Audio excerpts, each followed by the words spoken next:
Hello everyone, this is Karst, and welcome back to Disco Elysium. I'm noticing the snow has started falling a little bit more heavily over here now.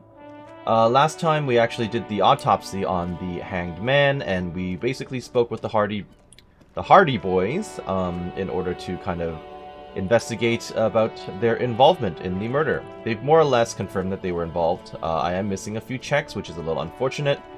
But the good news is, at the moment, the water gate here, or whatever you want to call it, is now fixed and open for business. So I can talk to the repairman, and then I think I'm actually going to go back up, chat with, what's her name? With Joyce, go back into the apartment building and talk to the caretaker there, because I've now discovered everything about the mysterious lady in apartment number 10. And I think what I'm going to do is I'm going to open up a few more slot points. So I'm just going to unlock this one right here. And I'm going to do Koldamama Dakwa, because that seems a little interesting. I don't know if we're actually going to find the bird or whatever, but I will equip it. And kind of considering the Superstar Cop thing, indirect mode of taxation is possible as well. It's only an hour and a half. But I need empathy checks in order to, deal with whatever the hell is going on with the dead body as well. I still need to investigate and find out what else can be found from the corpse. So I think that's what I'm going to do then. I'm going to do that. I might boost empathy once. Yep. And then I will... I don't really have much volition or psyche. Inland Empire, Esprit de Corps, Suggestion. Suggestion is good. Volition, I might need more of that. I kind of want more perception, to be honest. Hand-eye coordination seems pretty good. Interfacing, reaction speed is up there. Visual calculus. Yeah, I'll leave it as is for now because I still want to bank the point. But yeah, so let's talk with the repairman first, as I mentioned. Do I have a new item as well? Alcohol that I don't want. I wonder if I can sell the alcohol. And a speed, which I also don't want. Oops. I don't think I want to sell the speed. I don't know if I can, but the drugs will basically sit in my inventory forever. And I am also curious to know whether or not Lieutenant Kitsuragi has new dialogue, because there was this that I did. I internalized the Ace is High, and it says that I should ask him about his cargo pants or whatever, so let's do that. Yes? Never mind. So who wants to flick it, he says. Oh, they don't actually talk to me. Alright, I'll do it. A rusting control panel with loose wires dangling out from the hole where an indicator light used to be, and a mechanical lever sitting in the middle. Pull the lever again. You grab the handle and pull the lever up. As soon as the metal connects against the contact pins, you hear a loud clunk. Then, the water lock starts moving. Excellent. And now I can go across and deal with whatever the hell is on the left side of the island here.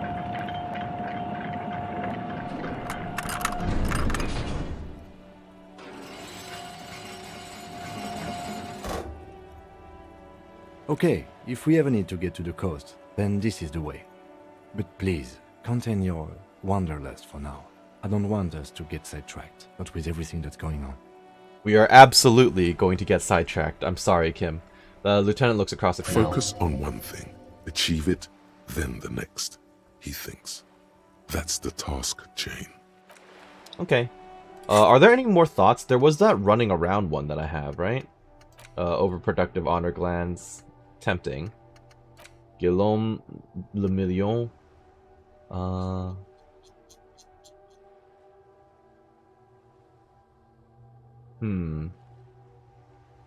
Also tempting, I'm not sure. But Koldamama Dakwa I will have. And I don't know about White Murning. I don't know if that's good for me or not. What happened to that thought of me like running around and hustling? Did I do that or... No. I don't know. Alright. I'll deal with that later. You guys don't want to talk to me? No? Alright. Fine. That's okay. Morning, officer. Yep, that's me. Let me put back the tear bag. I could use more money. I haven't really had a reason to use this in a while, but, you know.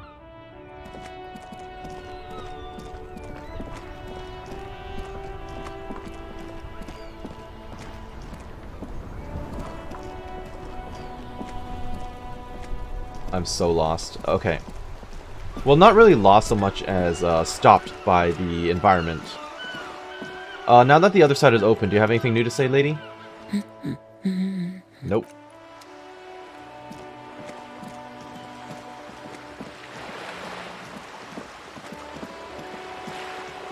So I'm thinking apartment first, then Joyce. And then I can go back to wherever I'm headed. I also have to return to the Hardy Boys as well, so there's quite a bit for me to do still. Hey. Give me a moment. I didn't find any counterculture people in apartment 10. It was just a real estate agent setting up the room for new tenants. I see.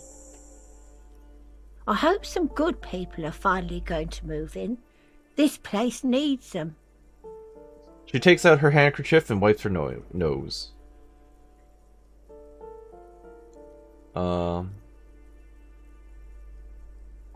Yes, radio computer wizards are coming. They're gonna save the place and the economy. Well, debatable. Oh, I do like wizards. And people like that in general. They have a lot to tell us about our fates.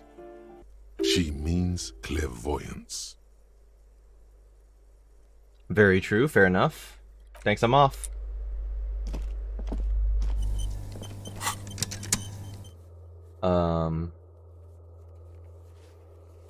Okay. I've still got to figure out what the special borscht is as well. So there's actually quite a lot for me still to do in this area. Okay. Joyce, I have questions.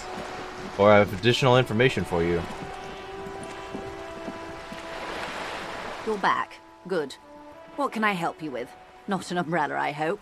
I don't need one myself, you see. She pats her wet raincoat. Neither do I. Pat your similarly wet cloak. Very rugged. Good choice. Now, I suspect you had questions. Nothing like talking to pass a rainy day. Am I right? I'm gonna ask her about the tattoos, because she might know some information about it. Show her the photo. That's the man who was killed. I'm afraid this is a discussion for once we've cleared the lynching question. So you know something about the tattoos. Better not tie the fourth day to the bat's day on this. I hope there is something else I can help you with. She wants to answer the question. Protocol keeps her from it. I've got some more questions about reality. More lessons in basic reality? My favorite part of the day. Go ahead, ask me anything. Ooh, 92%. Plus 12 jamais vu.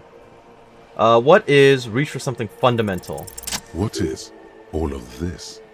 The scent, the sound, the air. What world is this? What world? The only one, I suppose. The world of matter. And its pale antipode. The fading pearls of her eyes look to the sea. The camera of her mind glides over the surface of the water. What do you see? Great bodies of water. Forest-covered surfaces. Clusters of light where the cities lie. You've seen the montage. We all have. This world is enough. He concludes. There is a term of endearment they coined for it. In the DeLorean century. When humanity was high on this world. Discovering more and more of it. These archipelagos included. What is it? Elysium. Okay, so it's the world. Elysium. The world needs a term of endearment. It does. There are those who would call it hell. What is hell? A term of hatred that originates, like many such things, with the Mesk petro-fascists. I don't feel like I have the whole picture yet. Oh, you want a picture of the world? There is no complete set yet, dear. They're having some trouble reaching orbit. She raises her finger to her lips. How come? Great things are difficult to achieve. For now, we're viewing the world from the inside, sideways. How about it's a ball? That's looking less and less likely, Detective. You wouldn't know it from the tabloids. But the ORG nations have been launching weather balloons into the lower ionosphere since the 30s. ORG, Occident Revachol. There's a steadily increasing trickle of images. Between the big three, they're piecing together a dark grey corona. A dark grey corona? Yes. Pale covers 72% of the surface. There are grey flares and prominences, even arcs above entire isolas. The images are blurry, but if there was a sphere in there, it certainly looks like it fractured a long time ago. Huh. That's strange. Dark grey corona. Pale covers 72% of the surface, really. Okay, so it's a fractured world. A cold fear seeps into you. Oh my god, wait, what the hell are you telling me? You seem to be spooked. Please don't be. Her voice becomes homely, calm. She lets a moment pass. The Pale. And what do you mean, corona? They say there is a rarefied envelope of matter surrounding the darkened disk of our planet. That is, if we are still living on a planet. Or, to speak more plainly, imagine vast swathes of land disrupted by nothingness. Okay. I am sorry, dear. It must sound quite terrifying through the acute encephalopathy. Even scientific positivism isn't entirely convinced about what we're dealing with here. But this is one of the greatest questions of our time. Maybe when they get the complete set together, it will jolt us out of our rut, bring us together, however naive it may sound. A fractured corona doesn't feel like it's gonna bring anyone together. You have misimagined it. I don't have the power to convey to you the effect and geometry of the images that depict our world from below low orbit. It's like the crowning of the world. It's insane. Very disco. You'd love it. Well, if you say it's disco. See, everyone finds something worth holding on to in this world, however wasted its opportunities. Suddenly, you're conscious of yourself standing there, on whatever this all is. Your arms hang down by your sides. The lieutenant observes you both, silently. He adjusts his glasses. You said pale. What is pale? The Pale is not, technically speaking, part of reality. Oh, okay. Yes. Also, I think we've had enough excitement for today. We do have a case to attend to. The lieutenant looks at his watch. His voice is low, but firm. All she can say is, Of course, Lieutenant. Let's try something else. She bows and turns to you. I don't want to. I don't want to know what the Pale is. What do you mean it's not part of reality? I don't think your colleague would appreciate that. He has already been so patient with this whole exercise. Let's continue with something else, all right? You can Yes. ask about anything else in the world. Anything. I have to talk to Joyce about the Pale without Kim. you could sneak back later when the lieutenant is not here, unless you can convince him to step aside. Okay, 58%. Volition. Ask for Kim to step away while you discuss the Pale. He trusts me. Good idea. Just ask him. He won't make a scene. Kim, can I talk to the ma'am alone for a second? Fine. He steps away with his notes. See? What can he do? You're a grown man. Now, what is the Pale? Are you sure you're sure? Your colleague seemed adamant. Yes, what is the Pale? Okay. The Pale is the most dominant geological feature of the world, Detective. The separative tissue between the islas. It is the inter-islary mass. Wait, and what is an Isola? Isla is a Messinian word for a continent of matter, enveloped on all sides by the Pale. Also, isolation, or landmass. We used to believe there was only one. In the last 4 centuries, we have discovered 7. And is this different in any way from the continents of the world? I mean, right now the Pale sounds like the ocean. For the most part. Windy, Seol, Samara, Ilmara, Grad, Katla, and this, Insulinde. And Insulinde is... An oceanic isla. It comprises mostly of water. Muindi is the largest, Katla the coldest, Insulinde the bluest. What can I say? Each is perishing and dear. Okay, and what is the Pale like? Achromatic, odorless, featureless. The Pale is the enemy of matter and life. It is not like any other, or anything in the world. It is the transition state of being into nothingness.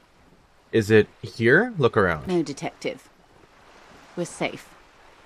It begins there, 6,000 kilometers to the north, and even more to the south, east, and west. You are in the middle of the Isla.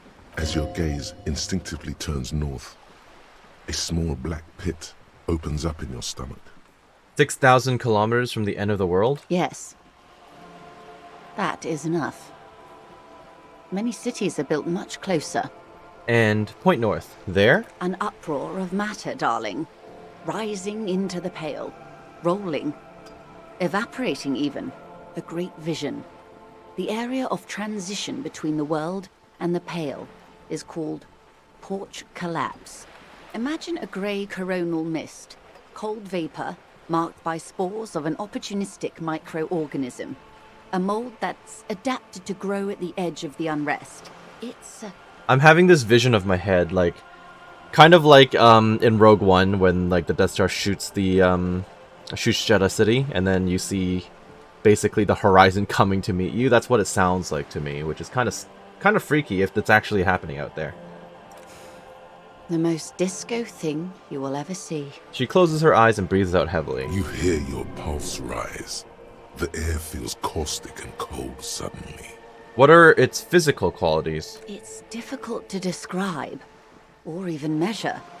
Something whose fundamental property is the suspension of properties. Physical, epistemological, linguistic.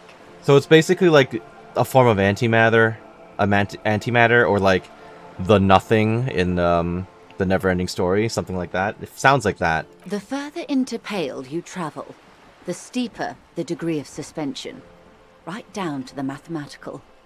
Numbers stop working. No one has yet passed the number barrier. It may be impossible. If we're surrounded by Pale, how do you get from Isola to Isola? Oh, it is so difficult for us. Her lungs deflate, her words sound from like a sigh. A squall of birds. Hardware operating in the harbor.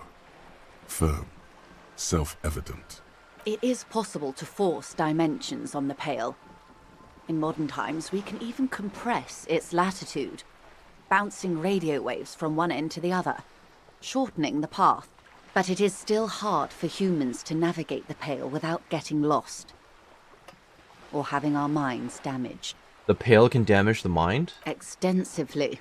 How? Some say the damage stems from extreme sensory deprivation.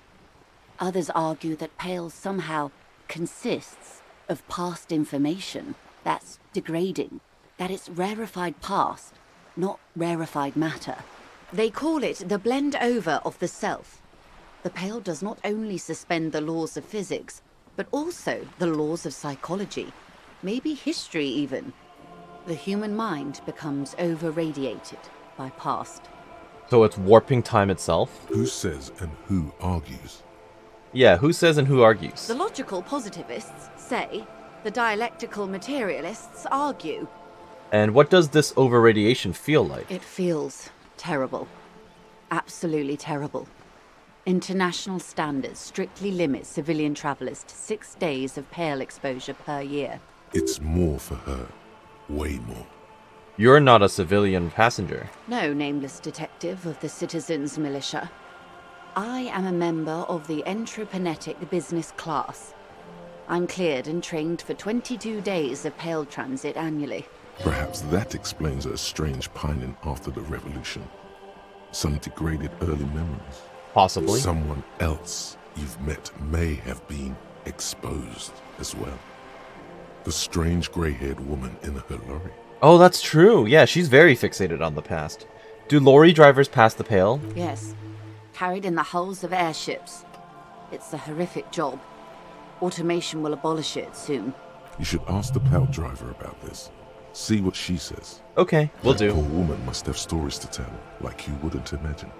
Are you over-radiated? Up to my gills, officer. An acidic smile on her lips. It's getting worse every year.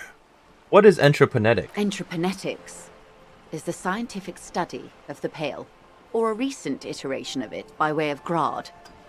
The study of the Pale reaches back 6,000 years. The Pericarnassians called it the Western Plain. Isn't that what the lorry driver called it too? They had not traveled the entire circumference of the Pericarnassian Super E-Solar. It was not merely in the west, it was everywhere, even then, surrounding them. Did they cross it, the Western Plain? There are signs of pre-modern crossings. Successful navigation of the Pale relies not just on technical know-how, but intensive psychological preparation. Some of these tactics have been known for thousands of years. What has entroponetics changed then? Nothing. We remain powerless before the Pale. The only real advance in Pale transit is the speed with which an aerostatic craft can pierce it. Less exposure leads to less effects later. Aerostatic craft. Yeah, I was wondering about this term. I thought it was just like this world's rendition of like, you know, standard flight. And they just called it that. But that might actually be a term to fight the Pale. Aerostatic craft. Hybrid airships, Detective. Conventional rotors or jet engines no longer add velocity after the point of reference for motion is suspended, once you've crossed from near Pale to far Pale. Okay. In essence, we throw them in and they come out the other end. If we throw them precisely. Then If we they do don't. not? Okay. Gone, like a skipping stone beneath the surface. I see. So if it's not done right, it just doesn't come out of the Pale at all. How much Pale is there compared to the world? The Pale outweighs reality 2 to 1. Wow. There is more Pale than there is matter, and the ratio is slipping. Slipping how? To our detriment, or? What do you think, Detective? It's growing. There's more and more of the Pale. Precisely. One of the few measurable effects of the Pale is that it is expanding at an unknown rate. Well, that's concerning. An intuitive conclusion of that development is that one day the Pale will cover everything. But this sort of talk is mostly left to extremists. Cover everything? That can't be. Where would we go? Most people, and indeed most private and government sector organizations, entire civilizations and religions even, find handy ways to ignore or downplay that knowledge. I suggest you do the same. Well, that's not good. The world is slowly coming to an end. I mean, you know, in the game. And in real life, but you know. Yes, sweet reality. But before we do, tell me, Detective. She stomps her foot. Is this the first time you're hearing this? Do you really not remember anything? I'm getting a sense of who I am, but no, I didn't know this. Beyond curious. Tell me, what do you think of the Pale?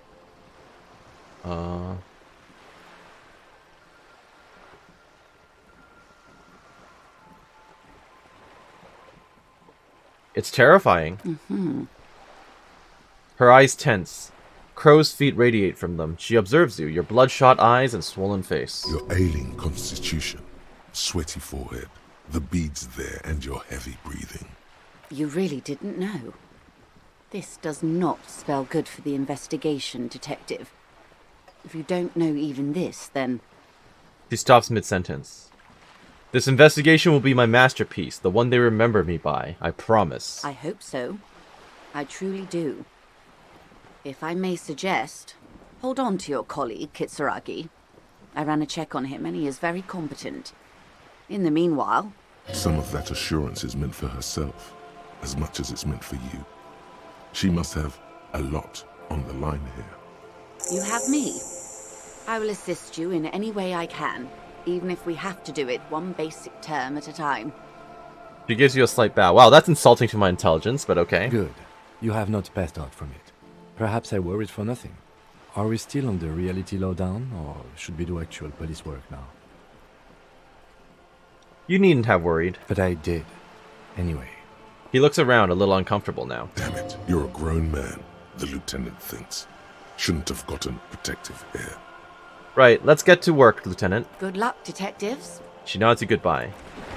I think there was another check that I could have done as well. What are my stats right now? Good cop is 18. Wow, it's jumped a lot. Let's do that You're other back. check. Good. What can I help you with? Where is it? Reality. Lessons in basic reality? My favorite part of the day. So Go esprit, ahead, ask me anything. esprit de corps. What is think of something close to you? It remains a mystery Ow. what you mean by this something close. This isn't about you. It's about reality. Well, Glad to have been of assistance. that sucked. the little spoke- that I know. I spoke with the Anything lorryman else? at the roundabout. Yes, my eyes on the harbour have sent word to that effect. What have you discovered? Wait, where exactly are these eyes located? It doesn't really matter. And I do apologise for the surveillance. Wild Pines can't afford to be blind at a time like this. In any case, it's a relief to know someone has looked into it. If I may ask, will there be an official investigation? I assume you discovered there is an operation. The lieutenant is about to interject. Cut him off. This decision should be yours. No, I'll let the lieutenant handle it. If there is an investigation, it will be part of an ongoing operation, subject to confidentiality. I'm sure you understand. Of course, detectives. In any case, you've held up your end of our arrangement. I trust you with the rest. Now it's my turn. She says this with her a more cautious tone. I wouldn't normally break protocol like this, but the situation demands it. If you don't solve this murder, I'm afraid we may have a bloodbath on our hands. The words bloodbath sound cold in her mouth. They taste of iron and strawberries. What was that about, a bloodbath? Yes. I'm afraid this strike may descend into a small-scale civil war, with possible consequences for all of Rivershoal West. Since you are sharing, ma'am, this is also the RCM's worst-case scenario. Then we're on the same page, as grim as it may be. Tell me again, how are the lynching and the strike connected? I have an indirect role to play, I'm sad to say. My employer experienced a momentary lapse of faith in me. In that moment, they elected to deploy a private military contractor as an insurance measure. They called it my security detail. A momentary lapse of faith. They were dispatched after I relayed the union's initial offer. Every worker... A member of the board. I tried to convince my employer it was simply a piece of rhetoric, or a joke. They did not appreciate the humor. Do you need a security detail? Absolutely not. These mercenaries are muscle, pure and simple. They are meant to intimidate the Union into surrendering. Who are they, exactly? Crenell, an Oronese military company. As far as I know, 3 arrived in Martinez. They report to me sporadically, but they do not answer to me. To be frank, our relationship is deteriorating. Well, I can help you by letting you know that you now only have 2 to worry about. They wear ceramic armor, have semi-automatic weapons, and years of combat experience. They also have trauma and stressor disorder, and no idea how to conduct themselves in an urban civilian environment. They have PTSD? Is that what it is? Yeah. So, what happened? The story is, one of them, the Colonel, I don't know his real name, sexually assaulted a local woman while he was drunk and separated from his unit. This allowed some of the more militant Union members to subdue him. He was taken out behind the whirling in rags and lynched last Sunday night. What then? Nothing. Mr. Clare refuses to let me into the harbour. I have not been able to discuss this matter with anyone there. The remaining 2 Crenell contractors carry out their orders, for now. For now. It's a smokescreen. In secret, they are conducting an independent military tribunal into the lynching. Once this investigation is concluded, executions will follow. Well, that's not good. What is the nature of this so-called investigation? Whether to execute one, some, or all of the Union militants. It will be all of them. The decision is already made. I have to say, this is not disco. It is very far from disco. My only hope is that you provide a single, concrete suspect before the mercenaries indiscriminately pick theirs. Simply put, She grabs hold of the mainsail because a wave crashes against the side of her boat. if you don't pin this on someone good, and do it fast, they will identify and execute everyone present at the lynching. This in turn will force the Union to respond. They would have to project strength and power. The Debarders have over 2,000 men. It will be 1,000 to 1. Have you ever seen a hornet invade a beehive, Lieutenant? It's not pretty. That is a good analogy, alright. The Serai's giant hornet, the world's second largest insect, can kill 40 honeybees a minute, while a group of 30 can decimate an entire hive of 20,000 bees in less than 4 hours. These men work in tandem using semi and fully automatic firearms. Their armor is virtually impenetrable to muzzle-loaded weapons, even yours. Most Union workers don't have guns at all. As I said, a bloodbath. Oh. Isn't this a pretty bleak scenario you're describing? Many bleak scenarios have already come true. Nameless, badgeless detective of the citizens' militia. She looks at you, eyes damp from the wind. All we can do is keep the rest from going the same way. One single concrete suspect delivered into civil court, and I may be able to defuse this situation. What can you tell me about Cornell? Not much. Their public resume is relatively good, as far as private military contractors go. I believe they were once called Downwell. They boast a long list of clients: Saint-Baptiste, Welchman-Lorenz, Eintracht. A warning sign, however. The operations concerned all take place in third or fourth world countries. Guarding facilities, escort missions and such. Meaning they're used to operating in war zones. Correct. I mean, this is information that we kind of already know, isn't it? Yes. All the good conflict corridors, Supramundi, Yesut, the Seminese Islands, countries that don't have a good record reporting atrocious military conduct on their soil. Okay. Anything else you've got on them? Sadly, no. Before this happened, I had little interest in them. Now that I do, I don't have the resources. She thinks. If you still have access to the ICP's database, you could run a better background check than I ever could. It may take some time, though. She thinks. Do you know a lot about the inner workings of the RCM and the ICP, man? In my line of work, it pays to do your research. I was prepared to deal with the RCM. I did not think I would be dealing with a group like Crenell. Could you contact the company, tell them to call them off? I have. And they will. However, these orders take time to reach what is basically a rogue unit out in the field here. Until they do, it's all on us. She's being truthful. She is pressing them as hard as she can. You said the deceased assaulted a woman. Or he didn't.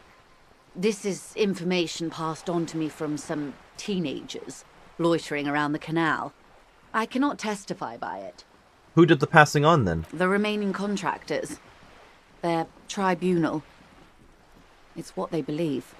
And what did these teenagers by the canal say? That the man was killed because he assaulted a local woman. I've asked around a bit. This seems to be the accepted story around Martinez. That's the story we were told as well. The lieutenant consults his notebook, his eyebrows knitted in concentration. Odd. We haven't heard any reports about an assault in connection with the lynching. Where did it take place? And when? Wait, we heard about it from the Hardy Boys directly. What? Last Sunday night, at the Whirling in Rags, the hostel by the gates. Supposedly, the colonel was drunk, maybe on narcotics too. Either way, he's alleged to have sexually assaulted a woman. Sometime later, a group of dock workers got their hands on him. And who was this woman? That's a good question, officer. I don't have the slightest idea. As I said, it's a rumor. About a rumor. In any case, it's what the colonel's remaining colleagues believe. You meet her soon enough, you feel. This colonel, the one who was hanged. Did you know him? If you mean did I see him alive? Yes. But I did not know him. And his name was? Lely. His service name. A nom de guerre, most likely. He wouldn't divulge his full name. Only one of them did. A bad sign if there ever was one.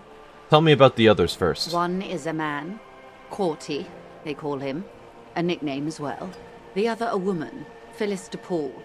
Corty is the gunner, I believe. DePaul is a radio operator. What would you say was his eye color? The deceased. The lieutenant cuts in. She closes her eyes, trying to picture the man's face, then shakes her head. I can't remember. There's a pang of regret to her voice. Honestly, it's understandable. It's not like I memorize everyone's eye colors and everything either. Especially if you don't really know them very well and you're not seeing them on a repeated basis, right? Like, she only saw them on the way here and then they went off to do whatever they do. The lieutenant was testing her, asking a small detail first to see if she knew him better than she let on. She passed. Okay. That's all right, man. Anything else? Nationality? What would you say was his age? He was 40 or 50. It's hard to say which. He had a combat injury on his lower jaw. It made it difficult to estimate his age or gauge his facial expressions. Indeed.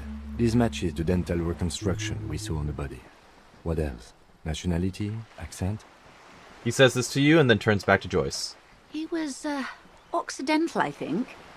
Light brown hair, a mixed accent, Oranese, or Messinian, maybe.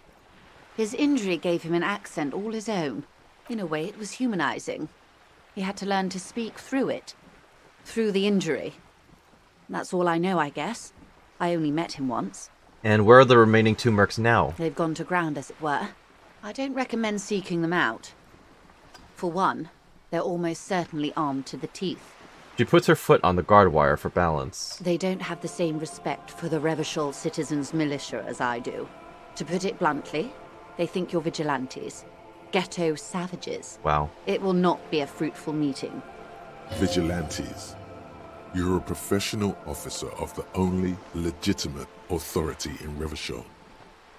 Vigilantes? The RCM gets its authority from the Coalition. Where does theirs come from? Somehow, I doubt that lecturing them on the legitimate use of force will persuade them to stand down. We still need to know where they are. You're likely to run into them eventually. When that happens, I'll be in a better position to mediate if I don't appear involved. Logic. Where are these mercenaries? 92%, please! One is obviously Good. the scab leader Uh-huh. at the harbour gates. The one chanting the idiotic slogans. He's barely maintaining his disguise. Okay. I mean, we knew that guy was out of place. The other has a vantage point in a building south of the roundabout. They were keeping tabs on you while you were canvassing the lorry drivers. Vantage point in a building south of the roundabout. Okay. One must be the goon in ill-fitting work clothes by the harbor gates, the scab leader. That may be so. I still hope you heed my advice. There's no need to kick the hornet's nest.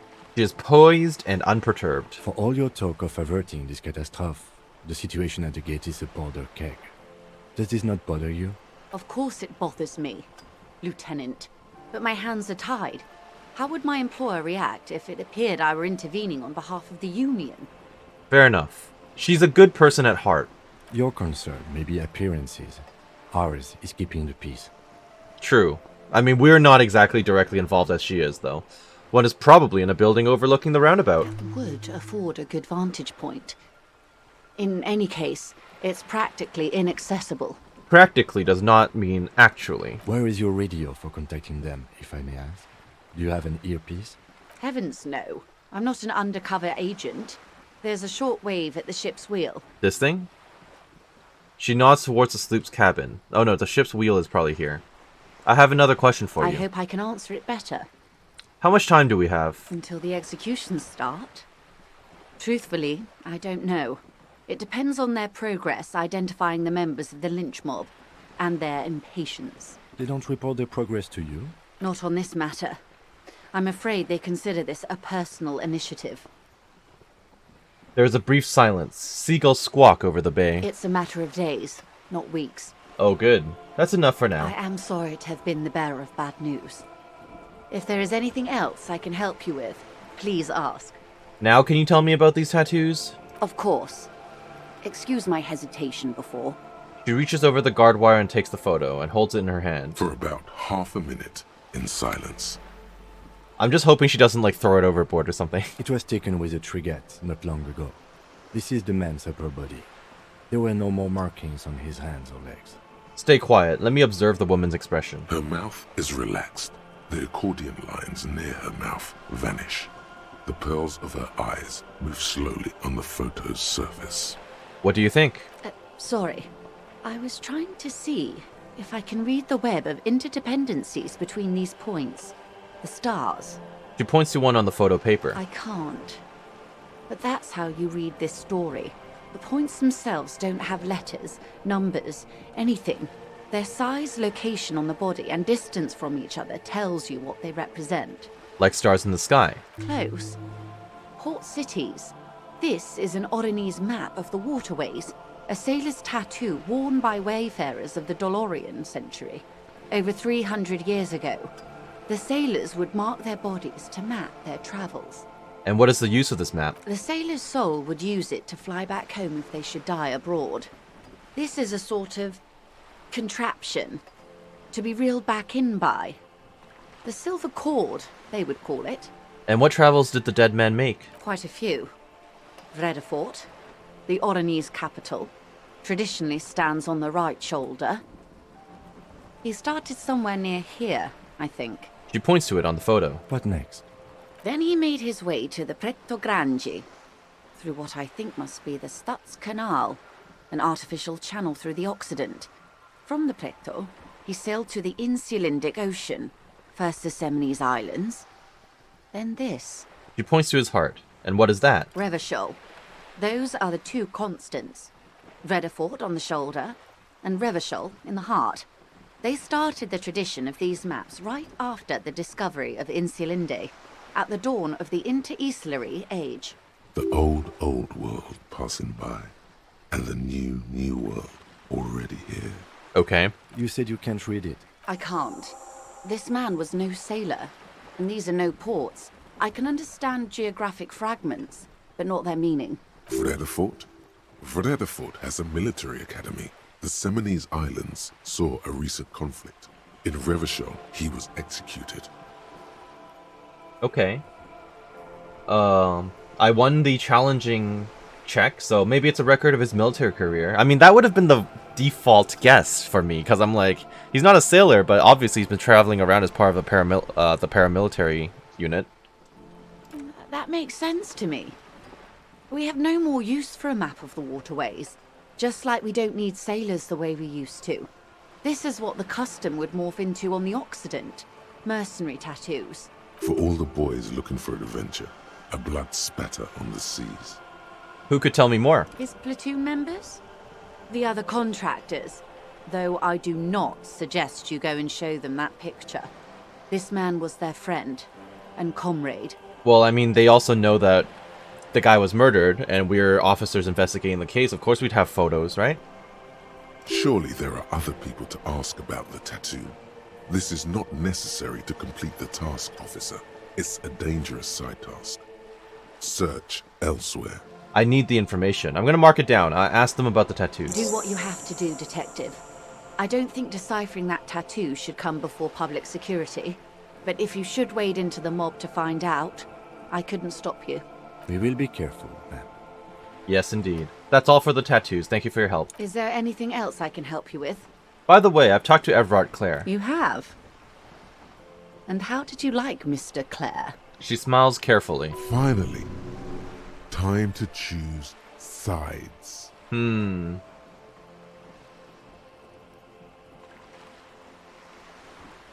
I have the feeling the international community does not approve of him. Oh, come on now. He has his uses. How else would he have stayed in power all these years?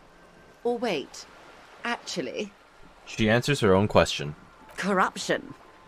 That's how he's done it. Fantastic, worm-like corruption, reaching into the bowels of the earth.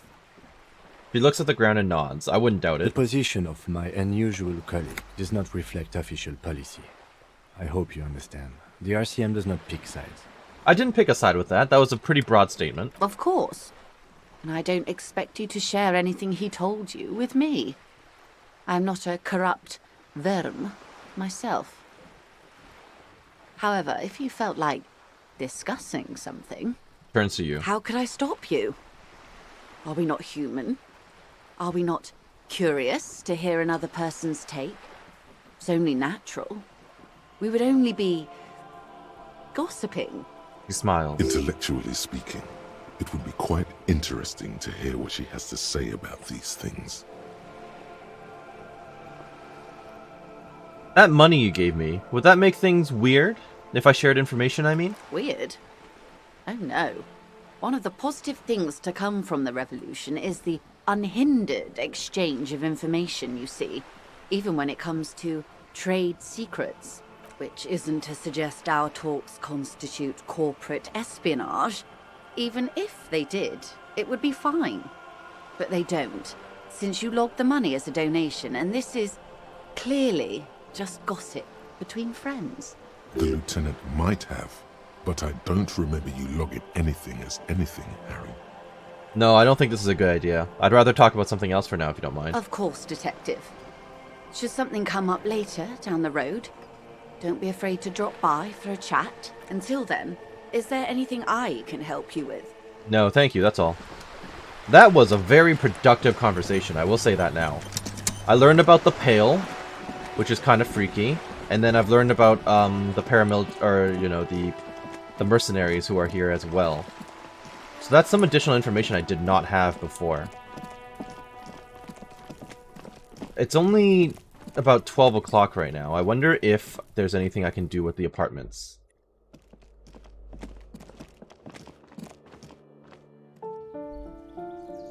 Hello.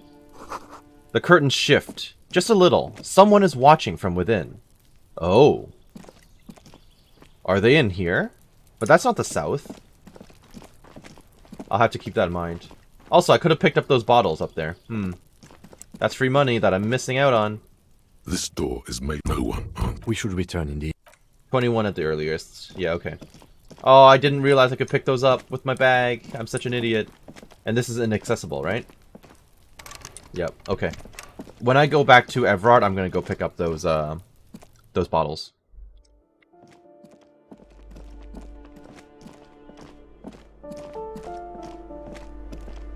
The lady's gone. Fair enough. Anything else I missed over here then, if I could pick up those bottles? Oh, there is something. Hello. Plastic tear, sure. Ruination has come. The broken arches betray the once grand history of this building. It towered over the harbor until it happened. Form a guess about what happened. A great force from the northeast fired into the city. Heavy artillery shelled the coastline, fired from the water. A straight shot into Revachol. The tenement acted as a defensive wall against the worst of the shelling until it was destroyed, and they had a direct firing line. Wow, okay.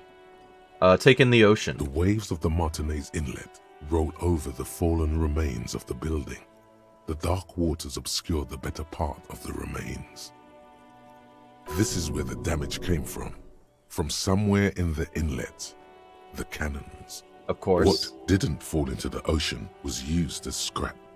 What wasn't used as scrap was thrown into the ocean. Look into the ruins at the look at the ruins in the water. Those arches acted as support for something greater than what you see now. Only 3 stories stand where 9 to 12 once did. Wow. Restoration has failed. What the shelling took out was never rebuilt. Who did this damage? It was from the revolutionists, alright? A fleet, the combined armies of Occident and Grad, with Mesk volunteers, a 5-nation army, hundreds of vessels. Sorry, no, the revolutionists were here on this island, and these are the people keeping... They massed airships further down, in the Bay of Revachol. The artillery was so powerful. The ships not only required gyroscopic stabilization, they were anchored into the ocean floor as well. Wow. Many are still there to this day. If you squint, you can just barely see the shadow on the water, far in the northeast. Cannons still ready to placate Revachol. Coalition warship Archer can shoot 50 shells a minute on 20 co-aligned archers. They will reach the city in 58 seconds. Dang. Hey Kim, do you know who shelled our city? The Coalition. But that was a long time ago. I think we should move on. It's chilly up here. He Sure. does not like talking politics of this kind. He fears the discussion might lead to disagreements, as it often does. Fair enough. Time to go.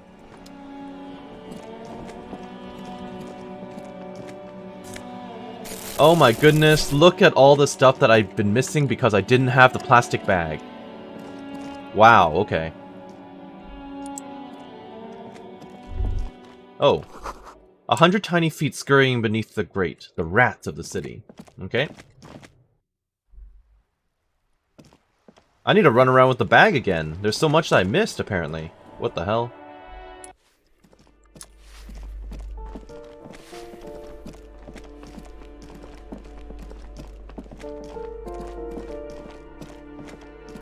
Can I check the apartment again? Is he asleep? Or is he still...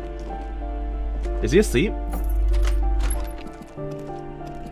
I think he's still asleep. Yeah, he's still asleep. What's that? Okay, let me see what that is.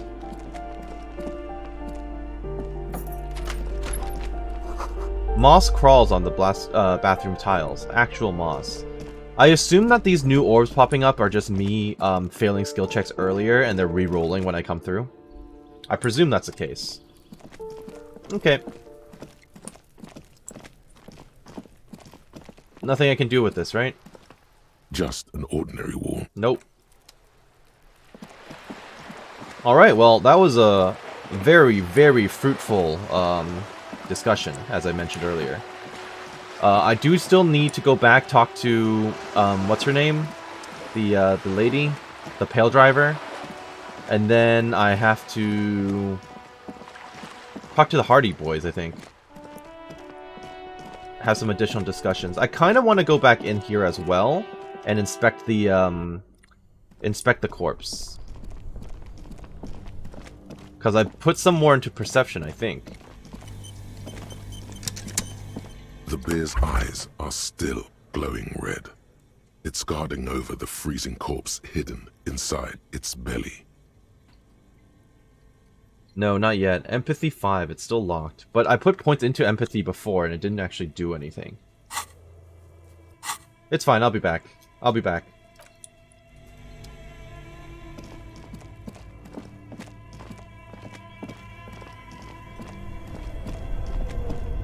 So now that I'm here, I'm gonna quickly check the radio station again.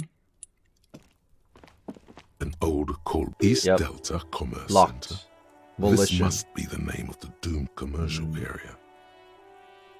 Volition. Okay.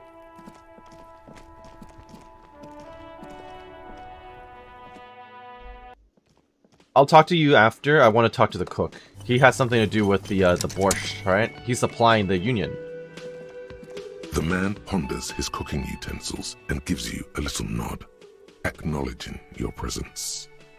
Leo said you're friends with Manana. Is that true? The mention of Manana gets his attention.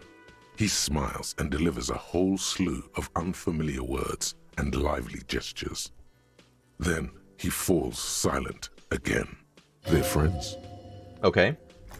What is in that borscht you're making there? Point to the large pot. The man says a couple of sentences in that strange language of his and then seems to wait for you to speak. I'm pretty sure he asked you a question. He doesn't know your language. You can just say something cool in return. Mercury rising. Run your fingers through your hair. Borscht need more vodka? Oh. He looks at the soup, then you. He picks up a bottle from the shelf. Okay, so it's vodka that keeps the men happy and in good spirits. Clever move by the Union. Makes sense. Of course, vodka. Now that makes a very, very special borscht indeed. Turn it up and then ask for some yourself. Turning it up seems like a dangerous idea, honestly. The place is a powder keg. No, turning it up is bad. No vodka. Turn your fingers counterclockwise. Cut it. The cook gives you a long, disappointed look, then turns the stove off and seems to wait for you to speak. Alright, bye. Okay. Did that actually do anything, or was that the quest completion? Okay, it's done.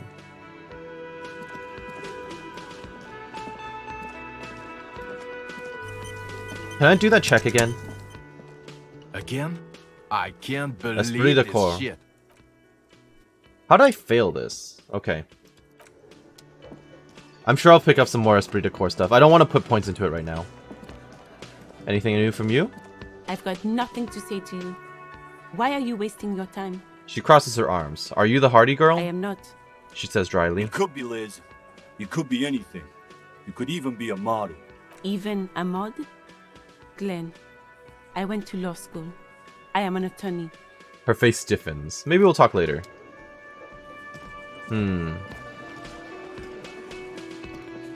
Actually, let's look at this too. Behind the dockworkers, a ceiling height window.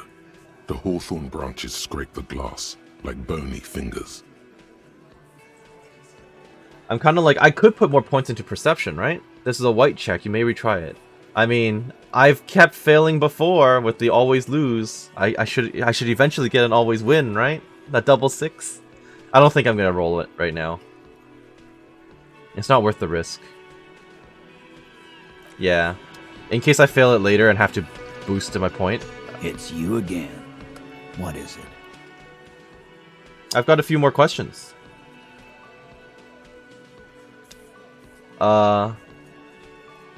Establish authority. I'll do that later.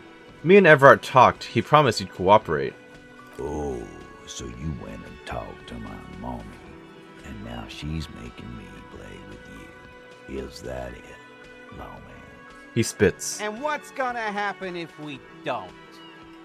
You gonna go and tell on us? I think I should be a little more aggressive with this guy. Why don't you push me around some more and find out, Gimp? You gonna let him talk to me like that, Titus? He turns his eyes, full of hurt, to the big man. Let's see. Yeah, I guess I am, you big pussy. He chuckles. The old man sent word you'd be around again. That's the reason I'm being so forthcoming with you. Don't wear it out.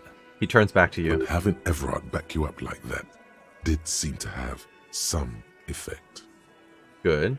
It would take an army to bend Titus to its will. And then the voice line, because it didn't read all of it. I don't know if I should tell them that. 28% chance to establish authority. That does not seem good. I talked to Joyce. The merc you hanged, his friends are coming for you. Yeah. By friends, you mean his squad mates from Crenell. He doesn't seem worried. Wouldn't want to beat up his grandma. They're snickering in the room. Some of the men put their beers down. Nervous snickering. There's a rush of adrenaline present. Yes, they're forming some kind of tribunal and they're coming for you. This is what happens if you take the law into your own hands. Other people start doing it too. True. Let them come. The Hardy Boys are right fucking here. Blondie yells from across the cafeteria. You heard the man. Right here. We're armed. We got the whole district behind us. And Glenn. Glenn is fucking crazy. Okay. Yeah. A well-oiled murder machine. He punches Blondie on the shoulder. The mood is on the rise. They're feeling confident, ready to punch out the whole merc platoon. The mercenaries are armed with automatic weapons. We got weapons of our own. We got Ister 50s, Zeelagers. Glenn's got a knock cannon at home. He cracks open his vest to give you a glimpse of his holster. Will they pierce ceramic armor? I guess we're gonna see, aren't we? That was an unsure phrasing. See what? That they don't? Yeah, like you've been up against ceramic armor. He takes a sip of beer to bide his time, then tries to get the last word in. You haven't even seen the whole suit, right?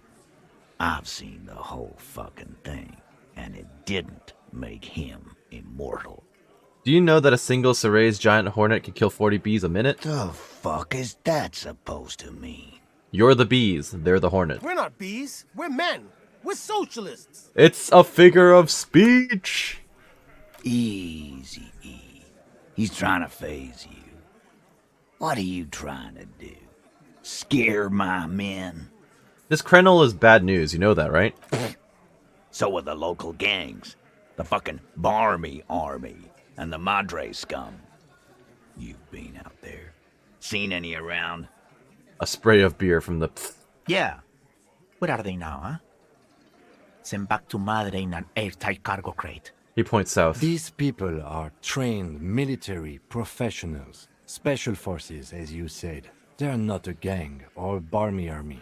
No, they're not. They're uncoordinated and drunk. We know more about them than you think. Joyce said they've gone rogue. Nobody is controlling them. Big fucking surprise. They hire psycho scum, arm them to the teeth, and let them loose in the city. What do you think is gonna happen? He's really prepped himself up for this. He has to keep the fear in check. Okay, conclude with a shrug. What do you mean, okay?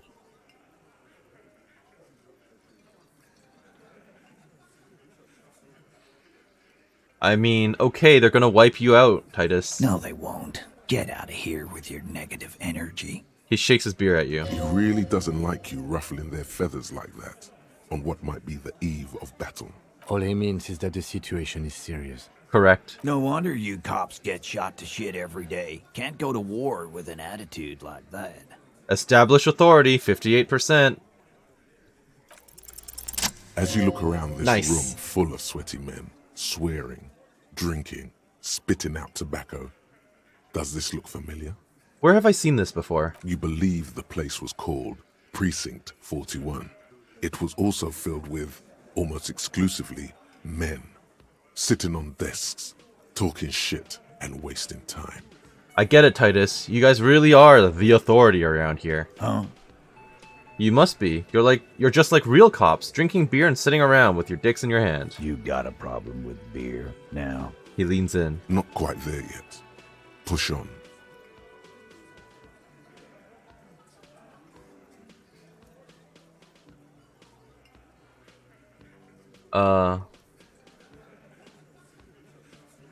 No, I'm also a big fan of beer. And jerking off instead of helping people. You saying we don't help people?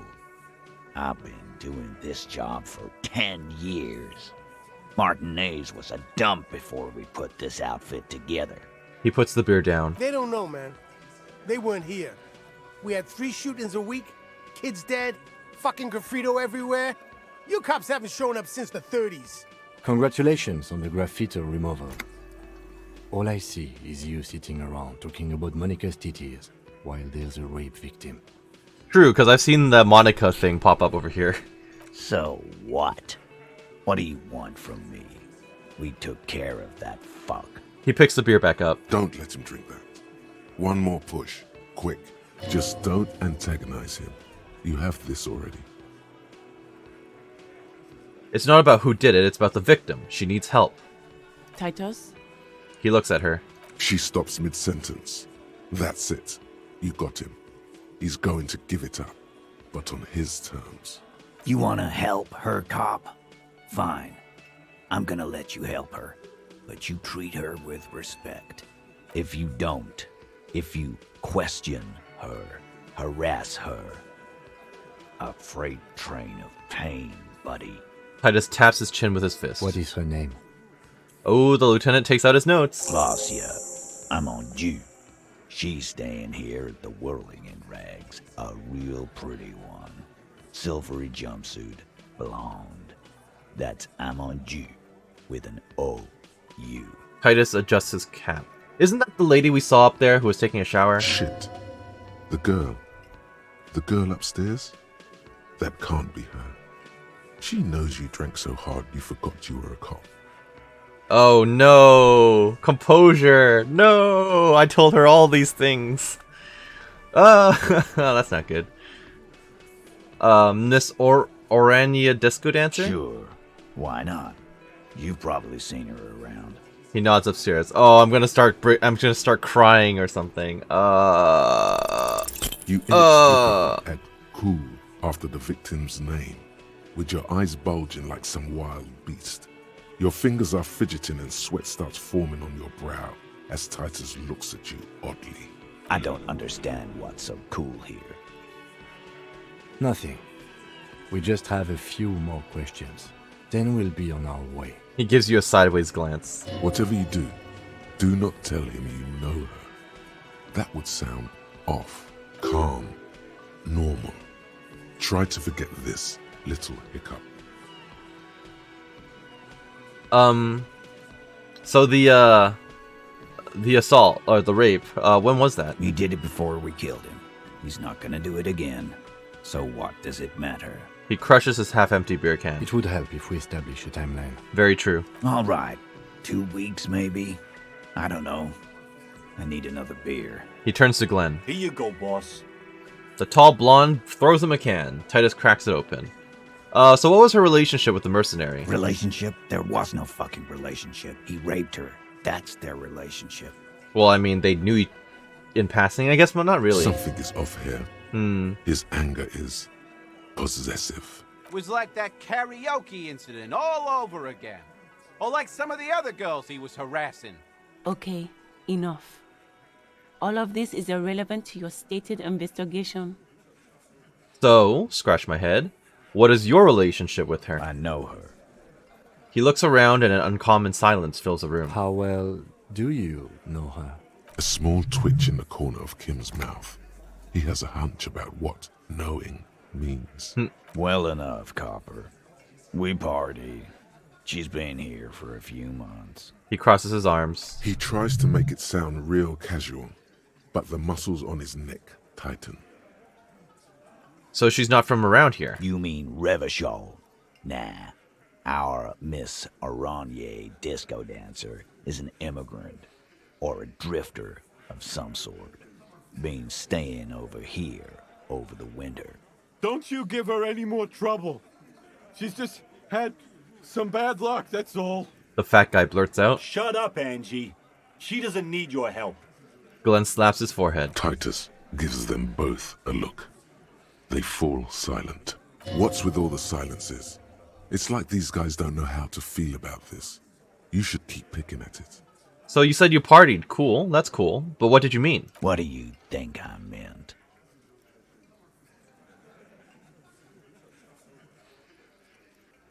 Laughed nervously. Sex, drugs, and karaoke, right? Yes, and no. Got something to say about it? So you're saying the two of you were close? No, we just fucked. That's all. I'm not gonna give you any details if that's what you're after. So put your dick away. I was actually asking because I think there's more that you're holding back, not to go and jerk off, but okay. He really went out of his way to seem comfortable with this topic. That's all you're gonna get for now. He's doing a good job here. A commendable performance of I don't give a shit. I think I laughed nervously. I think I know her.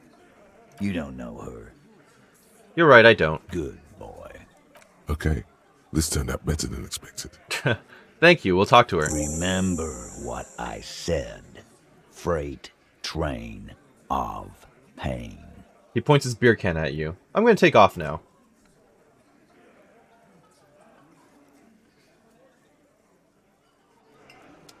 Interesting. What do you want to say? Officer, what was that? What was what? You looked strange when he mentioned the assault victim's name. Do you know that woman? Sorta, not really. Like, she was my roommate, or not roommate, sorry, but she was my next door neighbor. Does that count as knowing her? I'm gonna say yes because I've met her, but I don't know her. Is there something I should know before we talk to her? Whatever you do, don't say the first thing.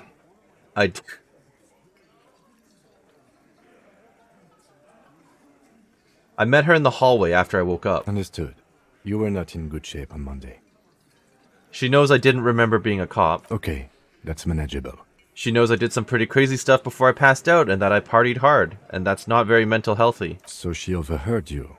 Or did you party together? So this is what it feels like to be interviewed. I got nothing to hide. What if you do, but you just don't remember that you do? You'll get through it. She overheard me listening to music and doing weird things from her room. It's the one next to yours. Anything else? I asked her where we were, what city this is, and maybe even what year it is. Something like that. That's clearly your interrogation technique. Anything else? No. Let's move on. We'll be alright, officer. This is nothing. Yep. You feel fortified by his assurance. It's going to be alright. Good. Is it though? Nothing? You're still in for a bumpy ride here. Try not to mess it up. Okay. He's probably still upstairs, but there's so much that I still want to do. There's so much I still want to do. I'm not doing those. Still haven't figured this out, Can't do this, can't do this. Morel is on the island, so I do want to go there, find the working class husband. He's probably out on the harbor area as well. Traffic hooligan, I have to go out there to investigate it. Don't know where the armor is. Kuno might know.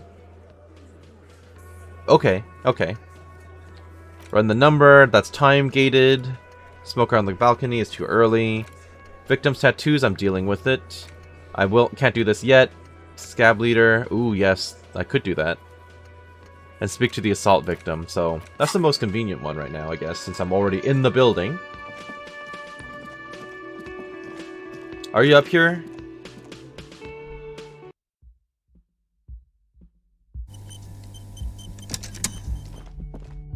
Hey there. The door is closed. Who is it? A woman's voice answers, muffled by the door. Tired. Controlled. This is the police. Can we come in? Come on up. The door is open. I'm drying my hair. She shouts. Sounds like it's coming from upstairs somewhere. You could snoop around before going up. Yep. How did you land yourself like a penthouse with two levels? How much are you paying per night? It's not the $20. Piles of dirty clothes, a woman's. Hotel bill calculations. Looks like she's had an extended stay.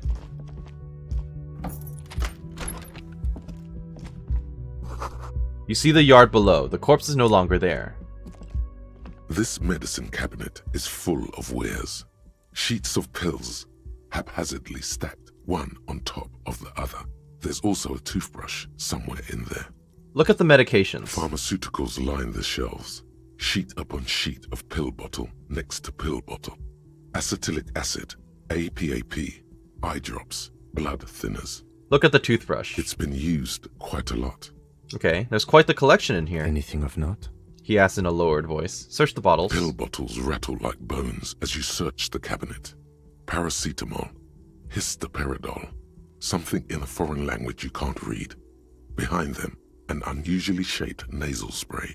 Its label reads, Nacra. Nacra? This is used to treat opioid overdoses. Always handy to have around. Whisper. Nacra, opioid antagonist. Interesting. That's used for diamorphine overdoses. The lieutenant nods and looks at the door. You could say he's on the lookout. Yep. Search the pill sheets. Among some foreign, probably Messinian or Gottwaldian, marked red blister packs you find. What do you find? This is going to take a little know-how. +1 chemical hangover. Let me put on my electrochemistry gloves before continuing. Electrochemistry gloves. That would be you? Yep. This medicine cabinet is stocked with drugs, plus an old toothbrush, and...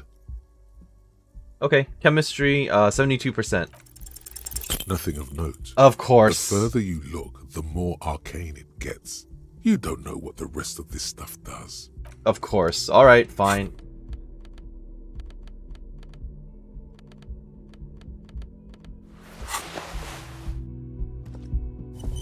I guess that was a given. I won the other roles in this one. Let me up. The bed has been hastily made. Oh. The smell of cigarette smoke in the air. Astra menthol. Don't mind me. The same small, heavy door. No lock in sight. Where does this lead to? It's a barred door. I don't know. He makes a note in his notebook. It is not the first closed door we found in this building. There is also your mysterious blue kitchen door. True. Do you think it's important? I don't know. The further we get, the more this building seems to be tied to the case. The vigilantes, the cadaver, and a number of people connected to the case are in or around this building. This door is part of it. It's not unimportant. He nods towards the young woman when referring to the people connected to the case. Push! It's barred from the inside. You hear the bar rattle in the brackets. Sounds like it's heavy, too. Very sturdy. 8% chance to break the door in. Also, wouldn't she object to me breaking down the door, like, you know, to her own apartment? Let me see if there's anything else in her apartment. No, apparently not. Where was she taking her shower? What is this? This window is pristine on the inside, unlike the one next to it. Light from the desk lamp reflects off the glass in an untarnished golden halo. Run your fingers across the surface of the glass. Smooth as ice. There are spots of mud and rain on the outside, even smudges.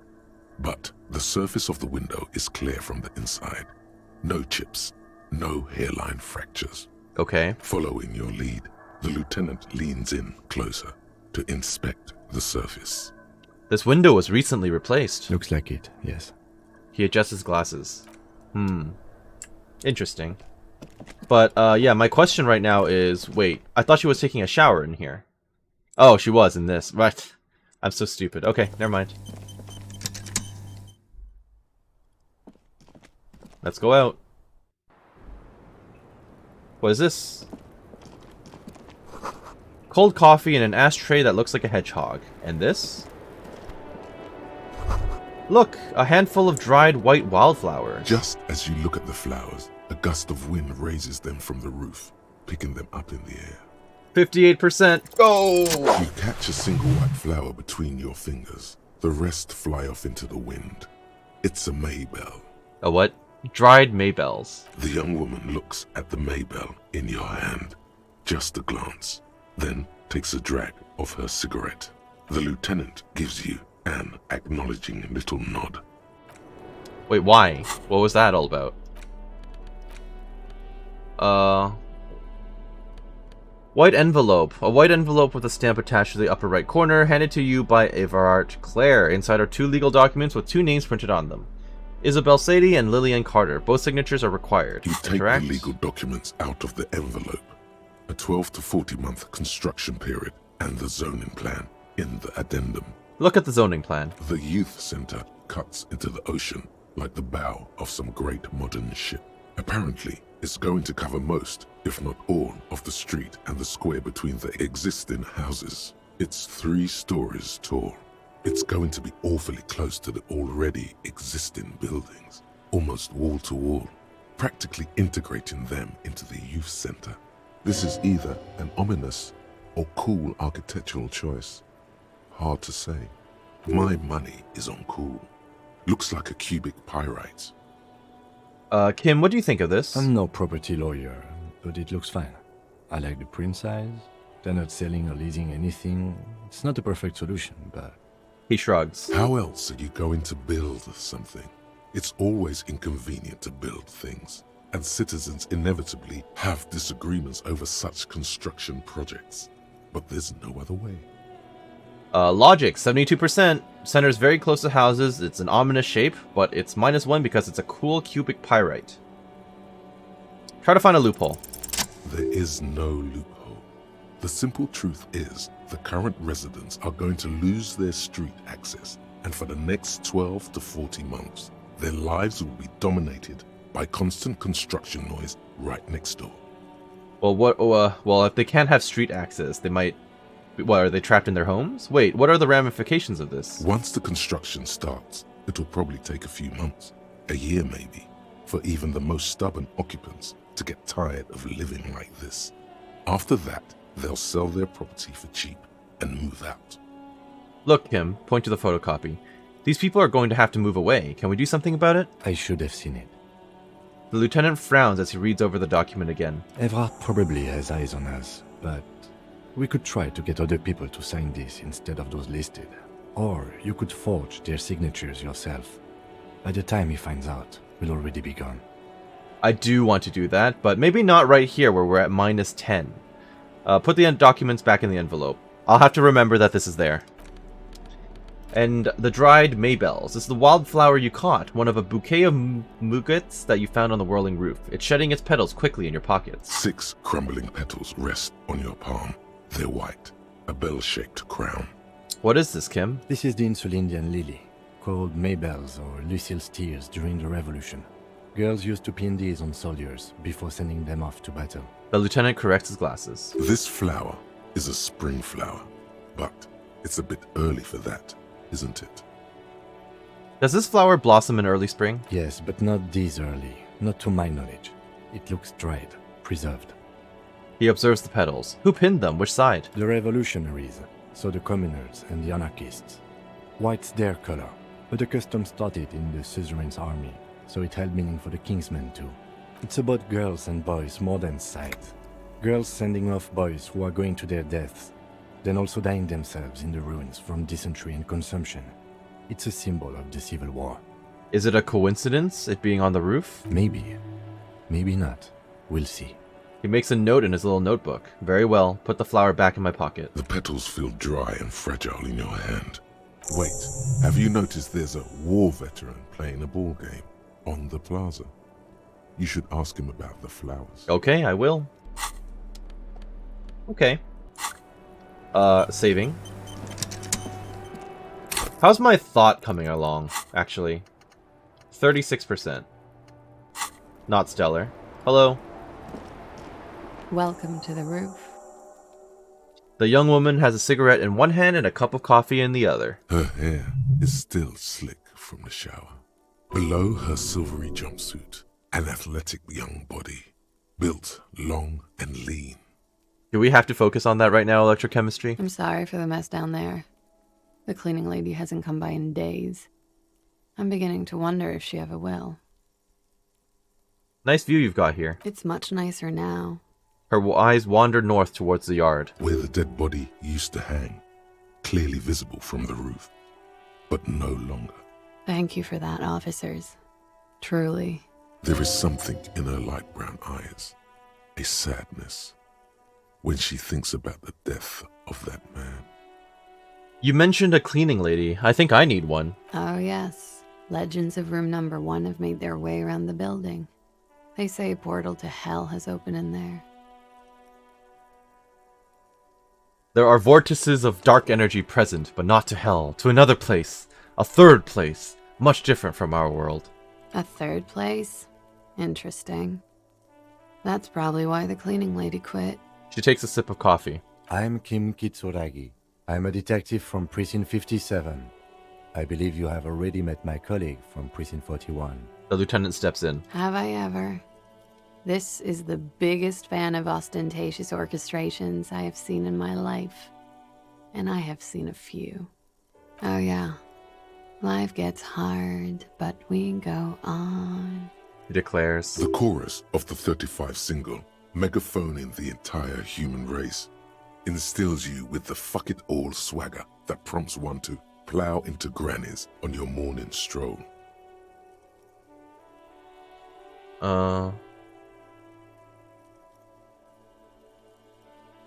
You ain't seen nothing yet. There's a karaoke stage downstairs. Wow. She shakes her head in silent disbelief, breathing in the coffee smell. Johnny Law's about to tear it up, sad style. I assure you, he's not about to tear it up in any style. In fact... We'll show him. You'll tear it up all the styles. Miss, we are investigating the murder of the man down there. The people who put him there have asked us to talk to you. He looks down at the yard. Huh. I see. She takes a pensive drag of her menthol cigarette. Just checking. Ooh, 19. Be careful. Ask something else first. When you go there, use words like, I hear you have been through something difficult. Yeah, what's your name, miss, for the record? Klaasje Amandu. Same name that Titus gave you. Like her accent, it sounds Oranese. Her birthmarks also signal Oranje. You don't know why, but Oranese girls tend to come speckled with them.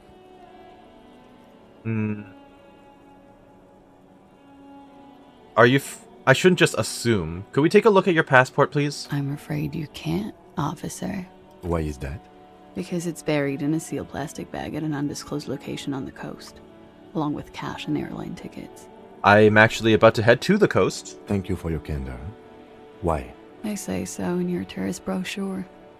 Keep travel documents away from your person when west of the river.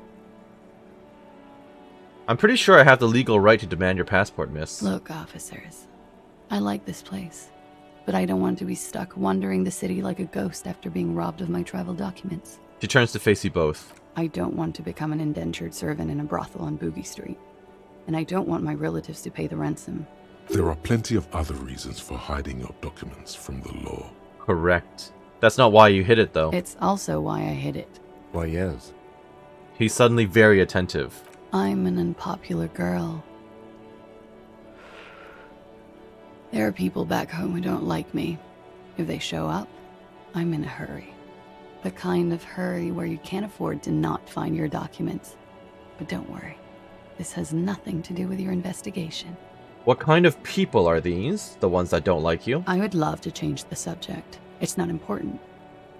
Unless I'm some kind of suspect. She arches an eyebrow. Not yet. Phew. She wipes her brow. Playfully. She doesn't seem to be overly distressed. Or distressed at all, really. Let me try again. I would love to change the subject. It's not important.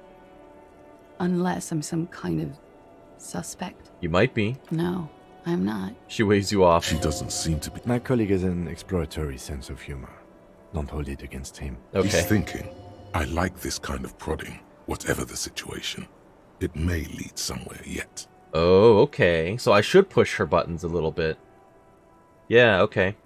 How do I know you've told us your real name? If I were to lie to you, I would come up with a more mainstream name than Klaasje Mondu. It's a weird name. She seems to be telling the truth, sire. I'm gonna ask again. I would love to change the subject. No, we've just come to talk. It's not important. No. Unless I'm No, I'm gonna stick with you might be. She doesn't. My colleague is... He's thinking. Okay then. Okie dokie. She pours herself some more coffee. If any of this made her nervous, it certainly doesn't show in her expression or her movements. Are you from Oranje? Right, sir. Vredefort, Republic of Oranje. I guess you could say I am an Oranese expatriate. Wasn't the tattoo on the hanged man an Oranese map of the waterways? The thought begins to form in your head, then dissipates. Something for later. Okay. And what is A Oranje? bad memory, officer. The Republic of Oranje is a democratic nation on the Muindi Isola, north of here, over the sea and across the Pale. It is one of the 6 major Occidental nations to hold stake in the continued occupation of Revachol, the coalition. People consider it a reasonable superpower. Reasonable. They will make you into a fiscal colony, divert your natural resources, hold patents and shares, but they won't threaten to wipe you out anytime, like Revachol did in its prime. Fair enough. A bad memory of what? Of lilacs and lightning. Parks, glass, duraluminum. Vredefort is a conference city. It's always autumn there. And night. At least it was for me. She squints her eyes as if to see them in the distance. What's so bad about that? Nothing. If you're no longer there. How old are you? I'm 28. She takes a drag. What do you do, miss? What's your specialization? Something stupid. And what's that? Oranese lit. Oranese lit? Oranese literature. It's what I studied at the university. She raises both eyebrows. And what is Oranese literature about? Fear of failure, fear of death, how it sucks to be Oranese. All national literatures are... Only the name of the nation changes. If that's true, then Revacholian lit would fit you like a glove. Oranese lit. What do you do with it? Nothing. I do nothing with it. How do you make money then? Money is very important. Show her some money. Cool. She looks at I've the made more money by just being than I have with Oranese lit. She looks at the black note in your hand. Being what? Many things. A roller skating instructor, a secretary, Miss Oranje 37. She smiles. It's the world's most tired smile. Thank you. That's it for the record. The record. So official. Yes. What is this wildflower? Show her the flower. She looks at the dried petals in your palm, then lightly touches one with her fingernail. Chipped white polish covers the nail. It's long and sharp, like a mini dagger. The petal crumbles on contact. Pretty. Looks like a dried maybell. Is that the one you caught? Sambo style? Why was it there? Why was there a flower on the roof? I don't know, officer. Because of the wind? Or an admirer? Any admirers, miss? Admirers? I'm too old to be a debutante. And this place is no fashionable society. She looks over the railing at the plaza below. Question avoided. Let's conclude that she has admirers. Plenty of them. Not surprising. Nice room you've got here. Yeah, it's pretty deluxe. What are you doing here in the Whirling in Rags? I'm wintering. How long have you been staying here? About 4 months. I came in November. Why here? Here in the Whirling, here in Martinez, or here in Revachol? Here in the Whirling. Because it's the funkiest building in Martinez. And because all the other buildings are bombed to hell. Okay. I'm winter. How long have you been? About 4 months. Here in the Whirling, here in Martinez. Here in Martinez. I heard this is where the washed-up disco has-beens go. You're too young to call yourself a disco has-been. I'm really not. I'm winter. How long? About 4 months. Here in the Whirling. Here in Revachol. I always wanted to see the only city in the world in the worst time of the year. It's a tourist thing.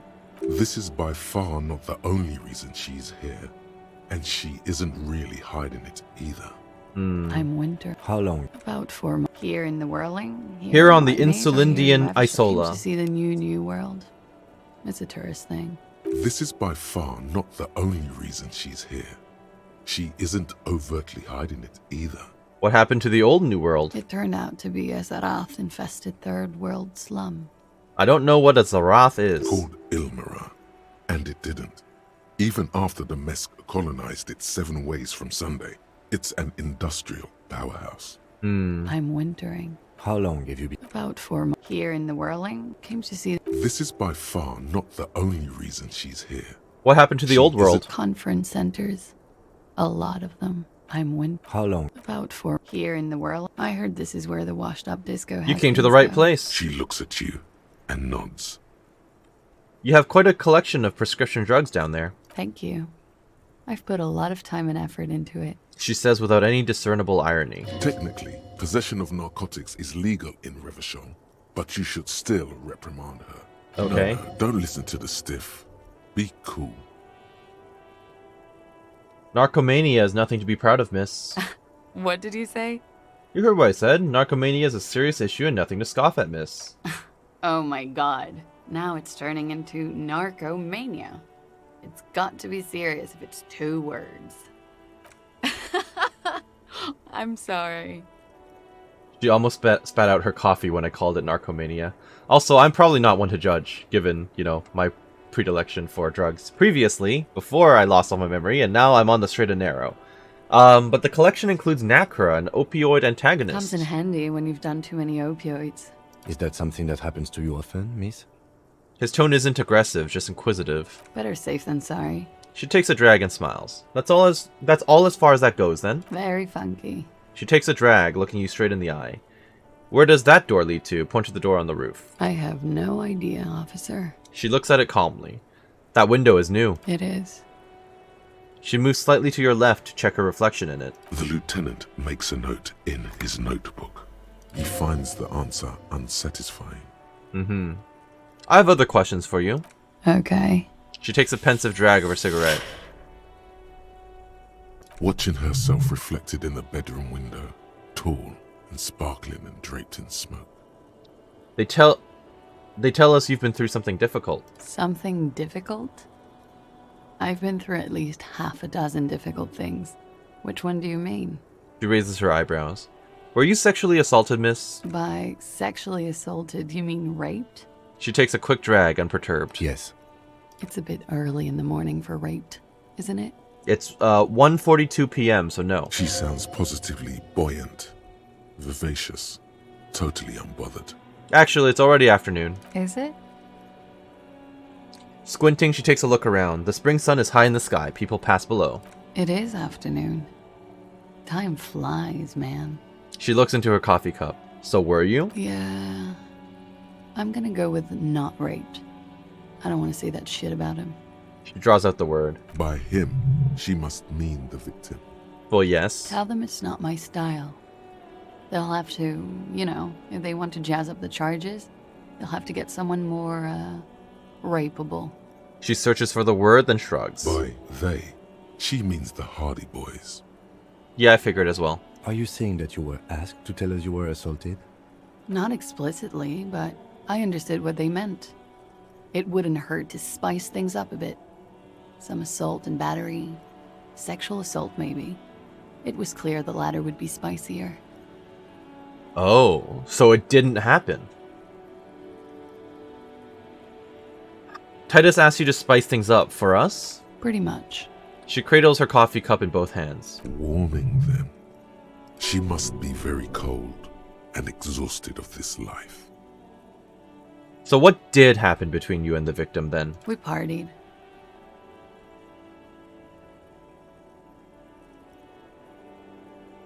Wait, partied? Where have I heard that before? Well, the other guys down there said that too. A lot of partying going on.